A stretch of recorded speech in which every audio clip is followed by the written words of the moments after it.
Hi Scorpio, welcome to your Astro Reels. It's my pleasure to read for you, per the usual. And you know you don't have to have any specific scorpionic placements in your natal chart in order for this reading to be for you. And you don't have to be watching this video at the time that it's being published for this reading to be for you. If it resonates, then yay, there might be something in there for you. Of course, use your own discernment. Come on now, use your own discernment.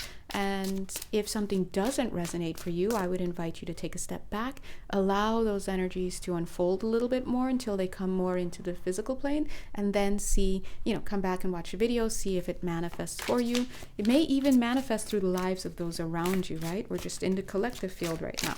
But either way, if you'd like to explore more of your own journey and to include me, hi, and my spirit team in your healing journey, please feel free to reach out to me. You can find me at my Etsy link, and that's somewhere on the page that you're watching. All right, Scorps, let's go. Scorp, okay. Okay, let's talk about it. Scorpio. Okay. All right, so if this message is for you, you don't have to have any significant scorpionic placements, but I'm seeing very much right now that you may have been going through, a nice little time of reverie. There are two words that are coming out: reverie and reverence. Not reverence per se for yourself, but reverence for the space, reverence for those within the space. And what does that look like for you? It could be something as simple as like, wow, I'm feeling really good. I'm in a reverie. I'm in a state of reverie. And so, wow, smell this flower. It smells great. Wow, isn't the sun shining? What a beautiful day, right? So you have been going through, I'm getting maybe for some of you, it may even have been about 4 months, right? For the past 4 months, you have been going through a period, or had been going through a period where things were just all right with the world. The birds were singing. And this was because you were in a state of reverie. You were experiencing peace and happy, not necessarily peace, but reverence. Let's just say it, reverie and reverence in your energetic field. And so therefore you allowed yourself to have that experience outside of you, right? And why do we say allow that yourself? Because the energy is experienced within, it's active within, so it manifests outside. But when it comes and hits you at the conscious mind, whether or not you allow that beautiful reverie to be experienced or not is up to you. Who do you think is making the happy things in your life and the not so happy things in your life come up? It's your energy field. But what's happening is you, the gatekeeper, the conscious mind, you can agree to go along with those positive, enjoying moments, or to, see it as an imposter moment, to turn in on yourself, all sorts of stuff. But for whatever reason, you've been doing really well for about 4 months, I'm getting here. Some of you will say, oh, it was the last 8 months, but I'm actually feeling that that's not the case. The last 4 months is when you really stepped into authentically feeling that. Now, the task for you is to remember that feeling, okay? Because, Scorpio, as you know, Scorpio, you are the kings and queens of the underworld. You are the tower moment walking. You are the rising and dying phoenix. You are the rebirthing phoenix. You're always in this state of up and down in a sense, but you're home when you're in the down. You're home when you're in the gosh, I can't even get the words. There are a lot of words coming, but I'm sifting through them because they're not really appropriate. They're not energetically appropriate for the frequency I'm getting. It's like I'm seeing it like this, like, oh, the drama. It's not emo, because emo belongs to the land of Cancer. Cancerian people have emo on lock. You guys, when we're in the tryst of, I'm just acting it out, the tryst of my blood flowing from my veins and the darkness that comes with it. Hold me, the obsession, the passion, and the intensity. That's Scorpio. Okay, that's like all together kind of trying to get to the frequency I'm feeling, right? So the one-off words I was getting to translate are not it. 4 minutes, 44 seconds. And so that's kind of your realm. You're out there, and it's not exactly Martyrville, because that's no, but look what's coming in here, 3 of Swords. Oh, that's interesting, because I'm getting the word, okay. to laugh at this. I have to laugh. It's like, I just heard somebody say back to daddy. Like, who is this and why? Back to daddy. So what I'm getting is scorpionic energies in the throes. I just like ran my hands up my entire body in the throes of this drama and this intensity and feeling the blood and is coming right back in. And what I am wanting to ask you to do, because we're here about transformation, is I want you to understand that yes, these energies will be triggered within you and now they're becoming active again, but boom, what would I like you to keep in mind? Keep in mind that you also have the capacity to have reverie within you.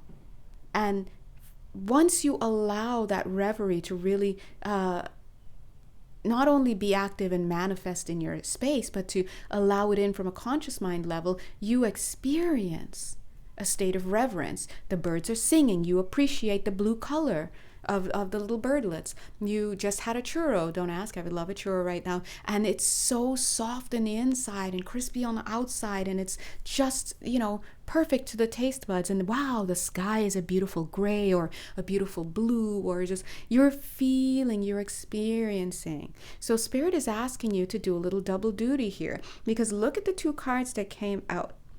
We've got the Devil card in reverse, and we've got the Collaboration card in reverse. And remember, when you're collaborating, you're actively co-creating, you're building. And so you can think about this Three of Pentacles card of collaboration as what you put your attention to, you create. Or you make. According to A Course in Miracles, we're not creating anything when we're creating when we're constructing from a place of pain, and then we're just making stuff all over, right? But for right now, let's just think about it in terms of this. So when I saw both of these cards come out mixed with this, it kind of just came through as like, wow, if it's not giving me these intense I can't even say toxic, because it's not exactly toxic. It's intense, toxy. That's the word. They're cutting out the C. Like, kind of, like, I just want intensity. Like, I want to wear your blood around my neck, as in a vial, like this. Like, sorry. I'm literally just interpreting the energies here, but... And you're like, if that's not what I'm getting, I don't want to be with you. If I'm not getting this, I don't have time for you right now. See the drama? I'm just not here for it. But it's not emo. There's a big difference, okay? Emo is more in that, like, I'm like, I'm going to cut myself and I'm going to feel it. I want you to feel it. I'm the martyr. I'm on the, it's just so, no. It's a totally different vibe here, right? This is, I'm going to dress in all black. I'm going to drink the deepest red wines, and I want you for dinner. And it's like, has this double meaning. And we're all like, okay. But anyway, we're not here for the responses, right, everybody? We need to stay off. But what I want you to know, Scorpio, is this energy is surfacing. And while the Devil card is in the reverse, because again, we're not necessarily getting the toxic vibes. I'd be the first to say this is toxic. This is mad toxic right now. But it's lacking the toxicity to bring this here. But I will tell you this, the Devil card is on the table. And the Collaboration card is on the table. And they're both in reverse. And it's kind of literally saying, if you're not giving me this, I don't want any part of it. Look at her. I don't want any part of it. I'm showing myself, not even showing, I'm baring my insides to you. Like, this is so scorpionic talk, right? And so I would ask you, what area of your life is this happening in? It could be happening in the workspace. It doesn't have to have a romantic vibe. I'm just giving you the energetic dynamic that's at play. And I would say, sure, as long as you don't tip into the toxicity, yeah. Okay, the quick analogy to this, where you're feeling this, but you're not tipping into the toxic state, a great analogy would be like, wow, somebody who's a writer for like vampire fiction and genre and stuff, but doesn't go outside and like, be weird about it. like it's just two different things. Or somebody who writes about, the macabre or murder or things like that, but lives a normal life. They're able to separate things. And as I said, lives a normal life. I saw 10 minutes and 1 second, 1001. There is a clear line between what's happening. Okay, and so that's why it's like, hey, we were just saying, go right ahead, do your thing. But as long as you don't slip into the toxic part, because remember, I feel like for some of you watching, maybe you used to really have this kind of drama, the A sounds, or just take sound, drama in your life a long time ago, and it was super toxic, okay? It was for reals toxic. But now you've been kind of like doing really well, and now this energy is kind of coming up because, hello, scorpionic energies, we need it too. It's part of everything, right? And your suggestion is not to let it tip back into the toxicity. Now, I will say this, the how to avoid that is by balancing these feelings that are coming up. Look, these feelings, it's very sensorial, that are coming up, 11 minutes, 11 seconds, with remembering the reverence. And that makes all the difference, because now we're in a state of mindfulness and consciousness. And that looks simply like, wow, today I woke up. So stupid. Why was this even coming through today? But anyway, today I woke up and I walked outside, and I just walked outside in this cold air with nothing but my blanket on. And I feel it, and I feel sexy. And not even sexy. It's not even the sexy energy. I feel sensual, not even sensory. That's better. I feel sensory. It's like sensory. I'm feeling it, and I'm seeing the dark skies, and I'm feeling the chill nip at my body, and like I'm feeling a way. I'm gonna go grab some wine. I might paint something. Yeah, go for it. But also remember mindfully that, dude, didn't you like step out of here like just last week, and the birds were singing, and everyone was happy, and the sky was blue, and dun, dun, dun. So you understand there are multiple things going on, 12 minutes, 12 seconds.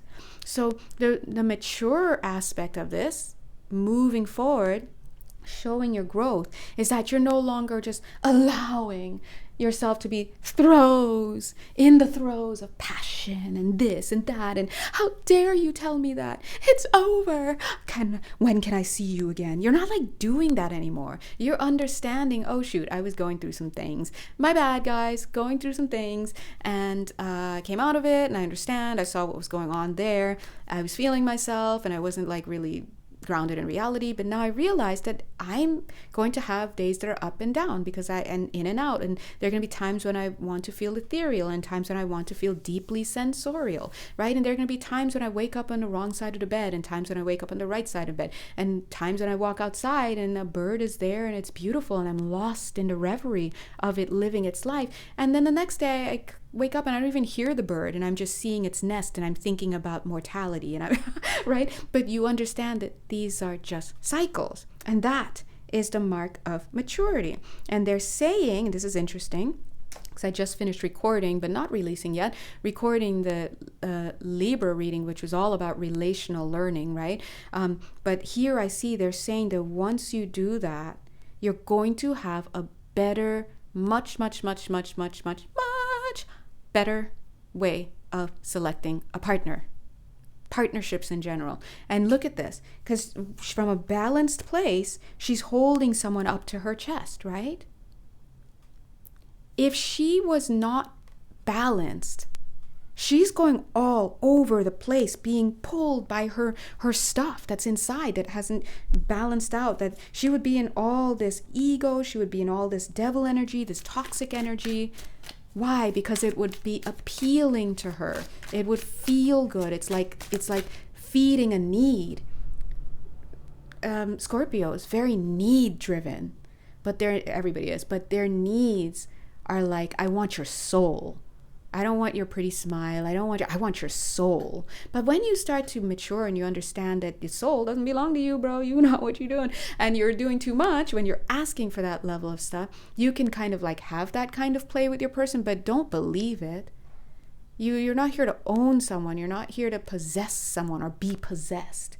And that makes the difference between the mature Scorpio and look at this. This is your card, right? In many ways. The mature, look how different these are. The mature Scorpio and the learning one.